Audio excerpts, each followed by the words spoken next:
One of the ways in which we were taught history in the first few years of studying architecture was through documentation of historic structures. As a batch of 36, we would travel to different parts of the country to measure mosques, temples, houses, even neighborhoods and settlements in painstaking detail, and then make scale drawings of what we had measured. And proudly speaking, we did make some incredible drawings. Documentation through measuring and drawing was our way to learn about the construction details, proportions and scales, spatial organization, and the whole gamut.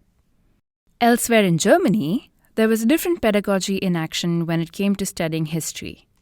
20 students at the Anhalt University of Applied Sciences developed ideas for crime stories to shed new light on the workers' estate designed by Walter Gropius in Törten between 1926 and 1928.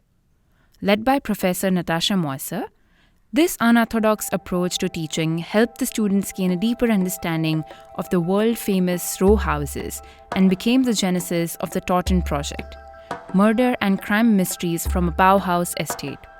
And stay tuned all the way through as Sean Young reads one of the Törten stories to us.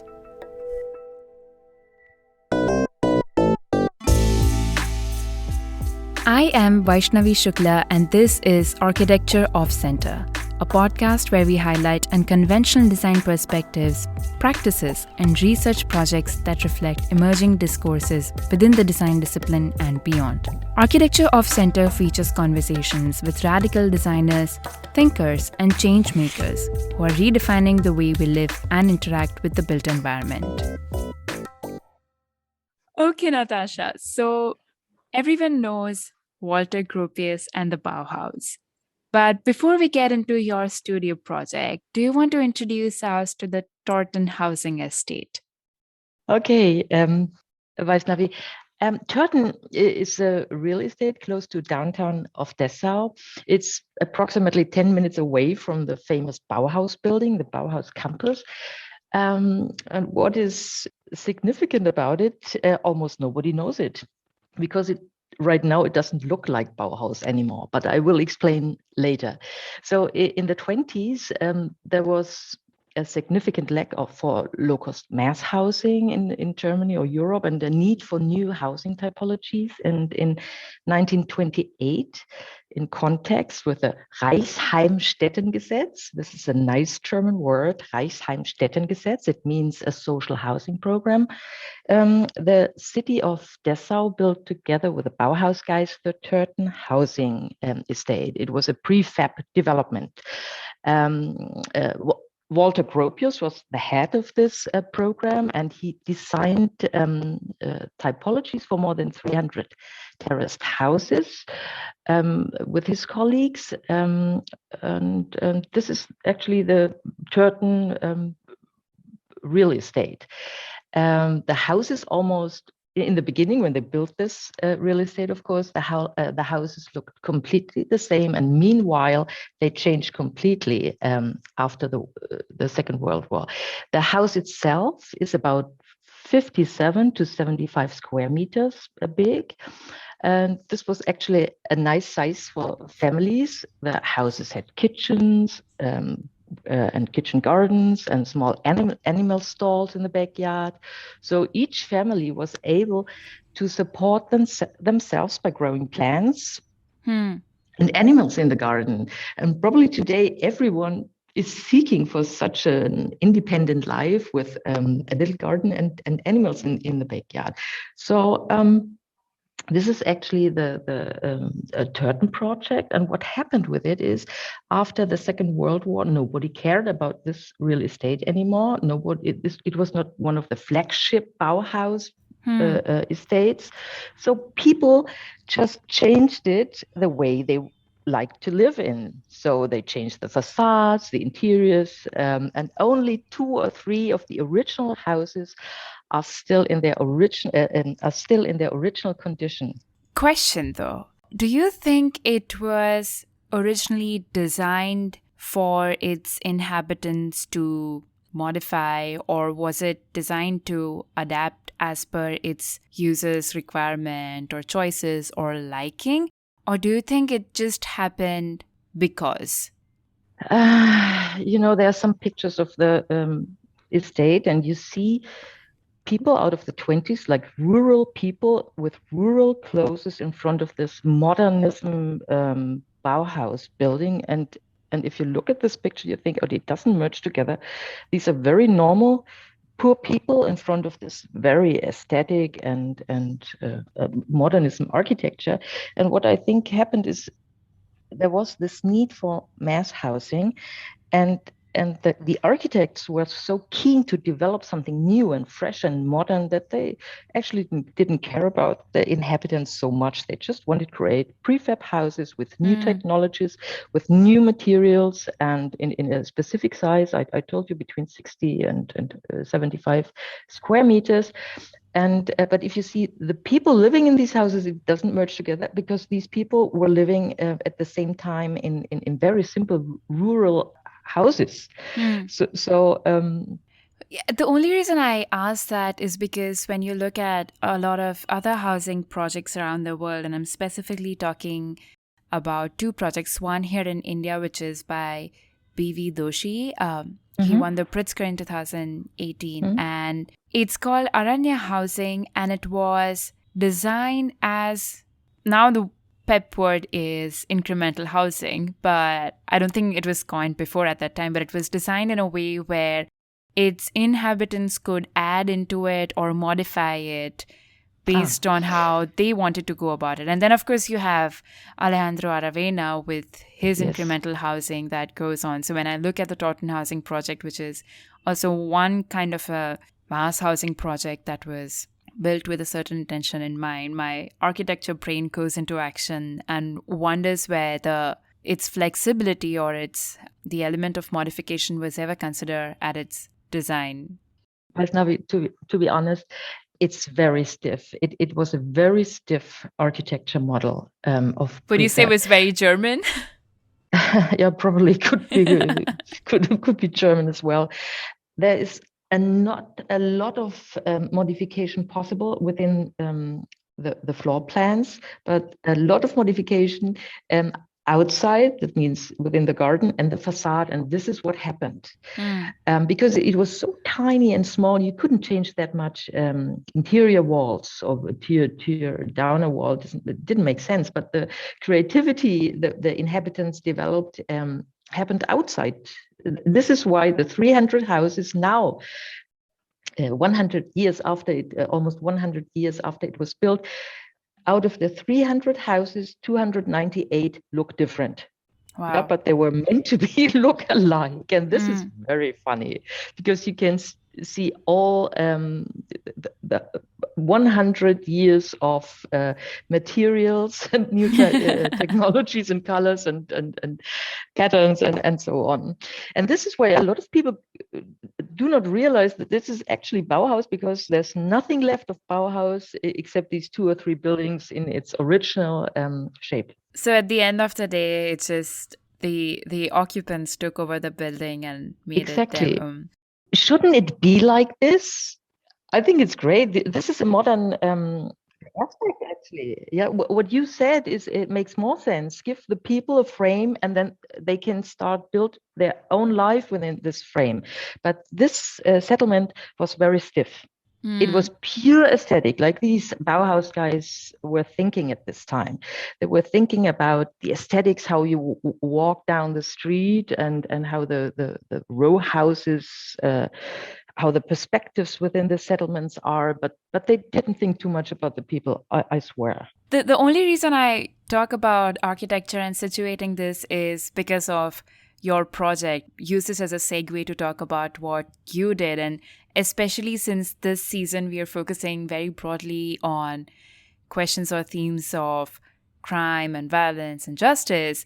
The crime aspect of this comes into Törten very interestingly through what you have done.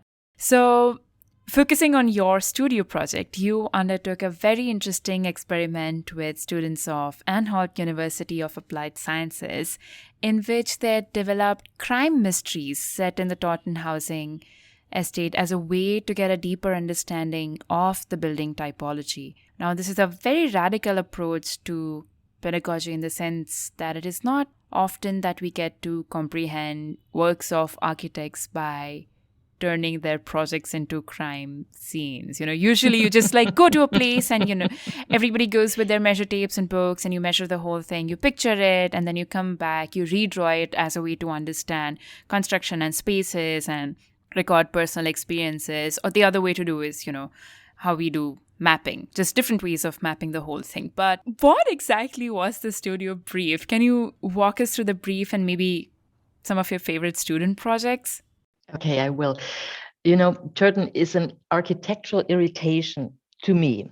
And I went there several times and always thought it's irritating what happened there. And I went in Dessau, we have 60% of international students. And whenever I went there on a field trip with all the students from India, the United States, Australia, I don't know, they were walking with me down the streets and they couldn't understand, why am I showing them these stupid little houses? I didn't catch them. Also within the floor plans, and they went through a house and said, okay, that's a very simple house. What's the special thing about it? And then I tried to find a method to make them curious about the floor plans, to make them curious about materials, about the history of the buildings, and so on. And then I developed the idea, why not writing a story about the house? And then by chance, there's a German word, the most famous crime television series is called Tatort. What does it mean? A scene of crime. Oh, okay. Crime scene. Tatort. Yep. And crime scene. Tatort and Törten somehow sound alike, and the words also look alike. So it was a joke to say, okay, Tatort Törten, a crime scene in Törten. It's a game of a play with words, but it was very funny. So this was the first step I caught them by bringing a little bit of joy in it. And then I decided, okay, why not bringing this scene of crime to Tatort Törten? And I realized that suddenly I got more attention for the lectures, for the explanations of the project. And we decided to develop 20 different crime stories. Within the study project, and they went to the Törten side. The design brief was actually very easy. Go to the Törten, pick one house out of 300, draw it, and then develop a crime story that fits to your house. And actually, it's a very typical design approach. You analyze something, you draw something, and then you write about something. But the special thing about this approach was that they had to develop their own story, and the story had to fit into architecture, and it was explaining architecture backwards. Yeah, I give you an example. The houses are very small, and the stairs are very small. And I said, if you now try to explain, if you murder somebody and you have to carry the body downstairs, then you have to pay attention. What kind of stairs are there? Is it wood? Is it stone? Is it loud? If you, is it making noise when you carry a body? Is the handrail good enough, and so on? And then what happened is suddenly the students started paying more attention about the details. They looked more carefully to the interiors and interior details. And how can I explain it to you? Suddenly, it's like you opened the eyes of the students for detailing by letting them telling the story themselves. If I would tell a story, someone is listening, the other one is using the iPhone or whatever. But if they have to do it all on their own, they get a deeper understanding. And no matter which cultural background they have. This is very fascinating because somebody else who we have on this season, his name is Geoff Manor, and he has written a book called A Burglar's Guide to the City. And what he does is he looks at the city and buildings through the perspective of how a thief would look at it, a burglar particularly. Yeah, it's very interesting because he starts by saying that a thief and a burglar is very different. A thief could do his thieving activities quite literally anywhere, but a burglar requires a building to do what the activities that he or she wants to do. But he looks at buildings through the eyes of the burglar, and talks about how there are all these different things that architects design that are not necessarily seen as conduits for criminal activities, but they tend to become conduits of criminal activity. So now when you're talking about the Törten Project as a crime scene, I'm almost thinking about how it does make sense to look at architecture as a place of crime, because while watching all these, Netflix documentaries on crime and, evidence and all the traces that are left when an event take place, and suddenly everybody who's not an architect is talking about bathroom floors and finishes, Yes. and a speck of hair that's in the rug and scratch marks here and there. And it makes sense, because otherwise you don't really think of a particular wallpaper in the room or a particular tile over which, evidence stays or does not stay, or fingerprints on certain materials. So I totally get it, but it's still very, very unconventional. And I was wondering if there's a pet project that you want to talk about in one of the student projects that you found very fascinating, especially the narrative aspect of it that looked at Törten as a crime scene. Yes. First of all, it is magic what happens to the students, because their attention is incredible if they have a distance to their own project. Let me say a few words before I come to the story. Usually, if students design something, they're so deep into their thoughts, and they have no distance to their design. And if they have to write about their design, it's a disaster. If you let the students write about something different, like a crime scene, suddenly they open up their mind. This is what happens. This is the magic. And if they understand the way how to write stories and how to approach architecture, how to understand history, how to see and feel details, then they can refer all these experiences to their own design. This is the approach of this teaching studio, and this is what really, really works. It's magic. And that's how they develop the stories in this book. Actually, only we wrote more stories than are actually in the book, but the stories we picked out were all very different. And they had in common that one person somehow dies, and it always plays in a very it starts by approaching a house and discovering this murder and crime, and trying to understand what has happened. Vaissnavi, may I ask you, should we record one or two stories in English? We can do it. So what we can do is we can actually maybe put it towards the end of the episode, like an appendix. We can record the entire story and put it towards the end. Do you think that's a good idea? Yes, that's a good idea. Time for a breather. And also time to plug in the trailer of our next episode with lawyer Shaili Agnihotri, who talks about restorative justice and the importance of a circle in the process. I love talking to an architect because I really do think of restorative justice as this structural space that we create in a circle, as also the structure of how we land this structure in the world on solid footing in some bedrock of human connection. So I do think of it as structures, not only in relation to the environment, but also the structure that we create within the space of circle work. We'll be here again in 2 weeks. Now, getting back to Natascha. While going through stories in the book, I felt like a sense of safety or peace was presumed in the neighborhood because of its architectural significance.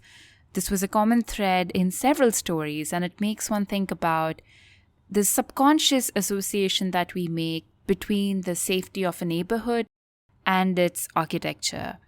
Is this an indicator of the effect of architecture on the human psyche, or just the result of a certain kind of community residing in these neighborhoods? I think the one that I'm particularly referring to is the case too, where the sergeant assumed nothing bad could happen in an architecturally beautiful neighborhood, and is comparing this to the personality of the people, to the personality or the symmetry of the houses.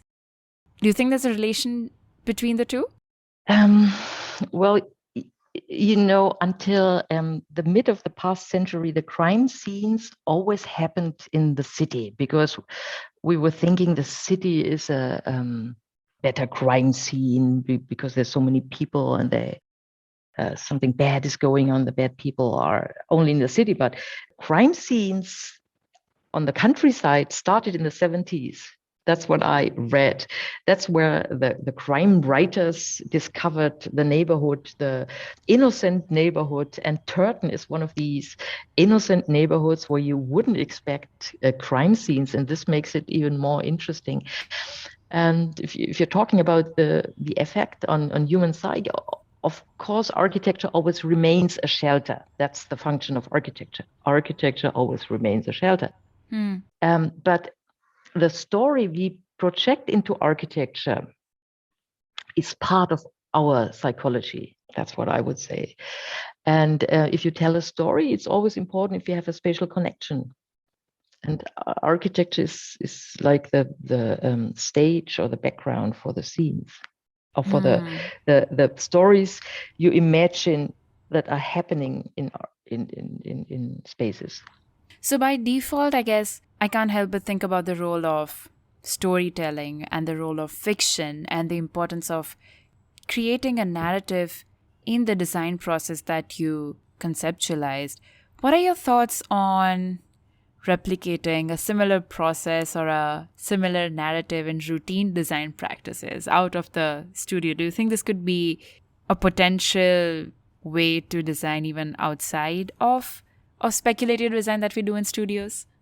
Definitely. In my opinion, a narrative always helps in the design process, no matter at what stage. And nevertheless, my goal was that the students lose their own fear by telling the story. So the narrative helps in the design process. I always see the students struggle very hard, and I want to ease their pain by learning these narratives in the design process. So your question was, it doesn't have to be a crime scene. It could also be a story. It's only the way how to learn to write, and by writing, understanding the architecture, or what you're doing on yourself. It's like a reflection you reproduce on your drawings later on, and of course the narrative could be everything. In the past semester, for example, I asked the students to implement a personal detail from their childhood into their design. I asked them, so what was the most significant place in your childhood? And you cannot imagine. One said it was the stairs because I was always playing on the stairs. Another student said it was a window. My grandma always looked out of this window and told us children what to do while playing. And the other guy said it was a narrow a courtyard. So each student, it was very individual and very interesting and surprising, had one specific architectural detail. And then they used, my task was, okay, now you use this significant special place or detail and transfer it into your design. This was also a very radical approach, because in the beginning they didn't know why should they use this detail in the design task. But then they also, a magic thing happened, the same thing like in the crime scene.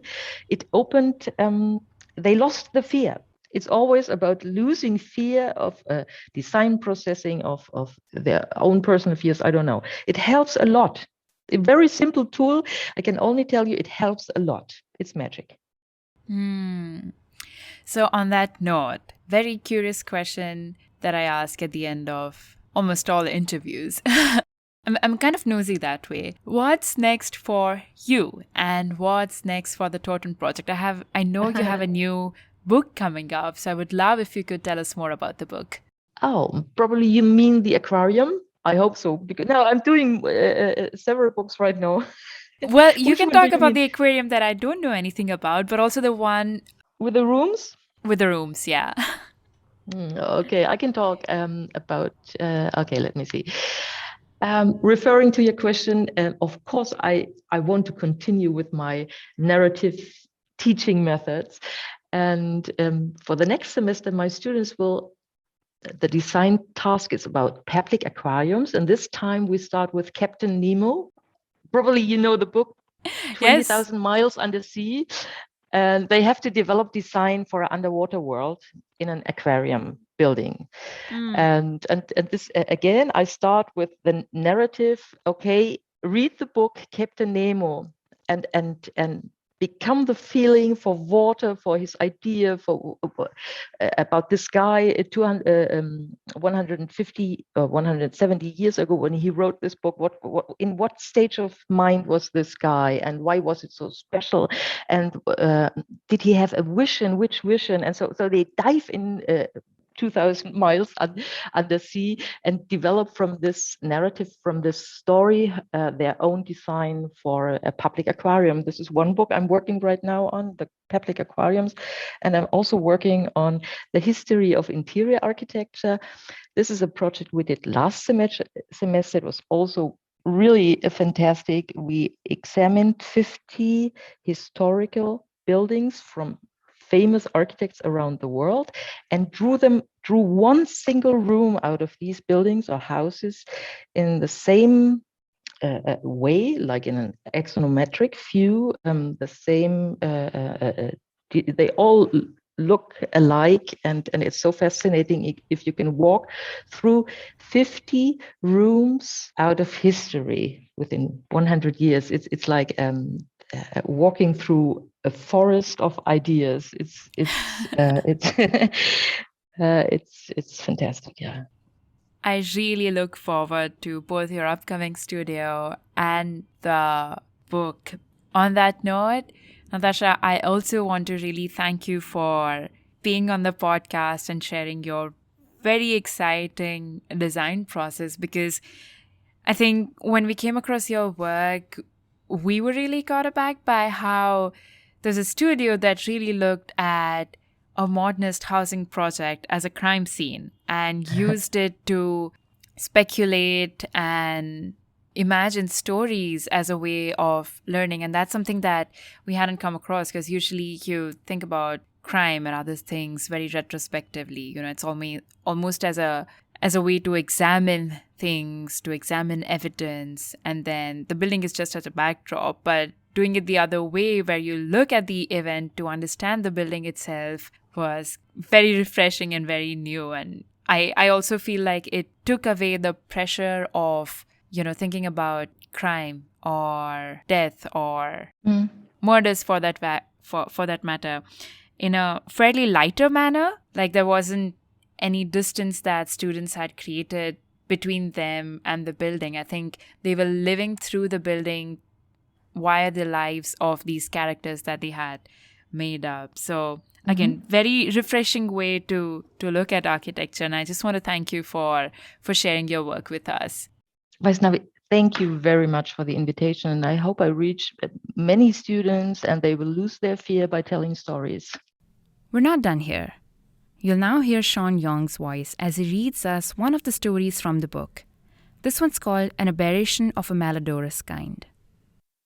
It was a warm, sunny Friday morning when Police Sergeant Enrico Krauser set out on his weekly patrol across the tranquil garden settlement of Törten. His colleague, Mike Heiderlich, a young whippersnapper, aged just 21, and on outdoor duty that day for the very first time, seemed visibly agitated.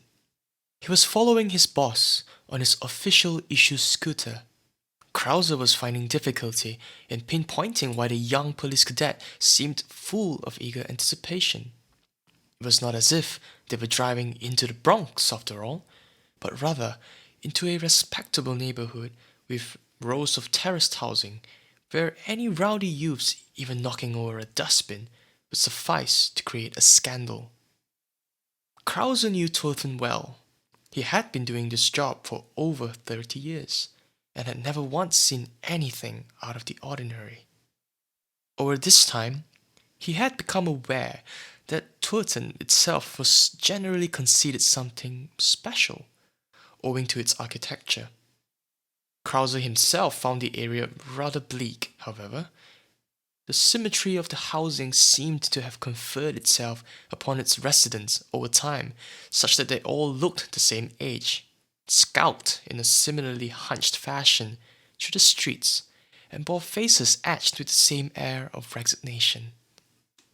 Police Sergeant Krauser couldn't understand why tourists would occasionally go out of their way to visit Törten and take photographs of the modest terraced housing, which looked neither unique nor particularly valuable.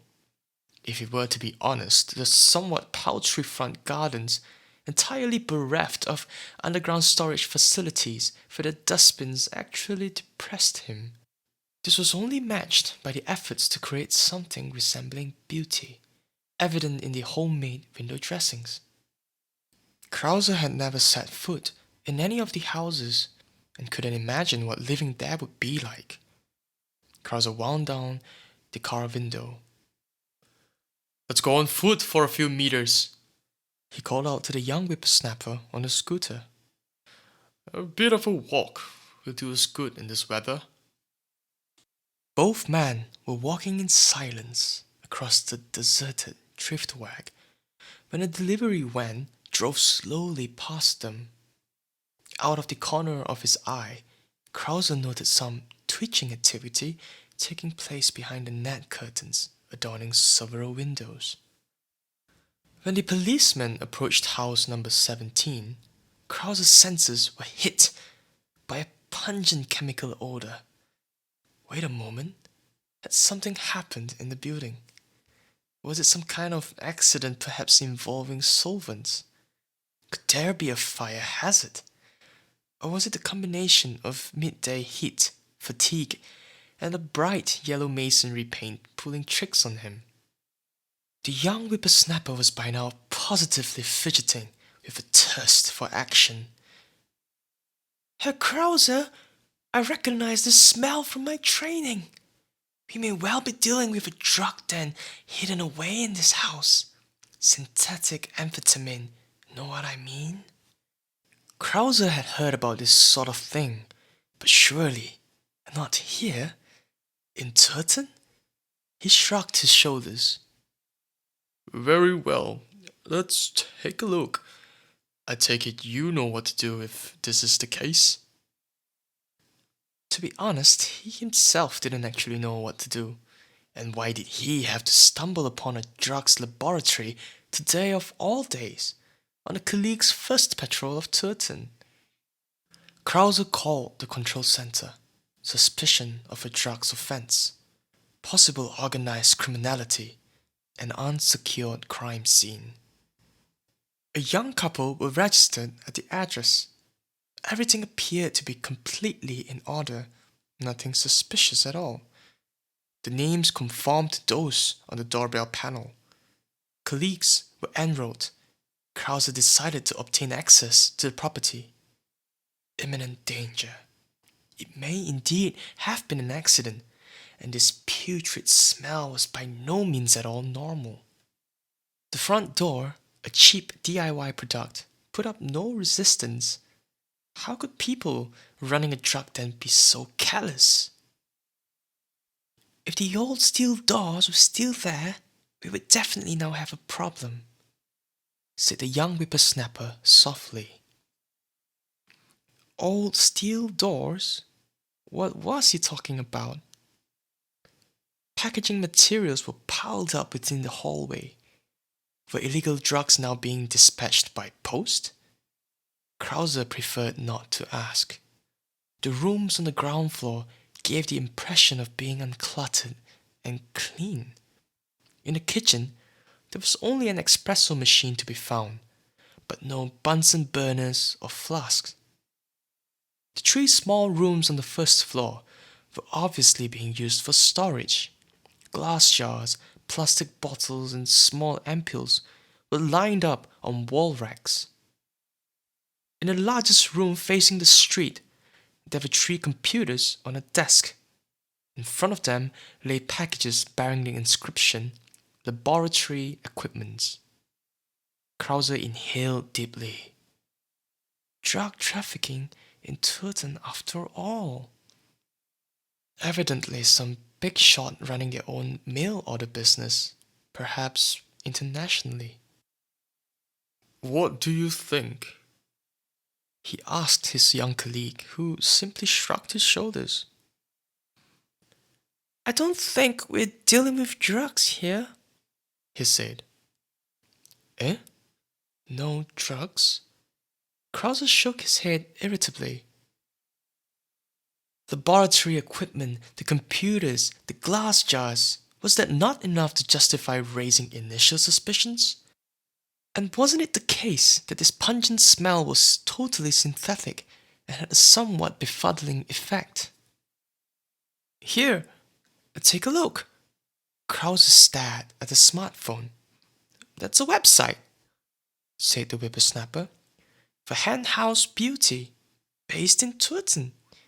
They manufacture beauty products." Krauser stared in amazement again. Who knew all the things Törten had to offer? Special thanks to Ayushi Thakur for the research and design support and Kahan Shah for the background score.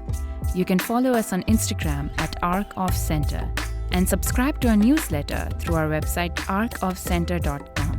That is ARCHOFFCENTRE. Thanks for listening.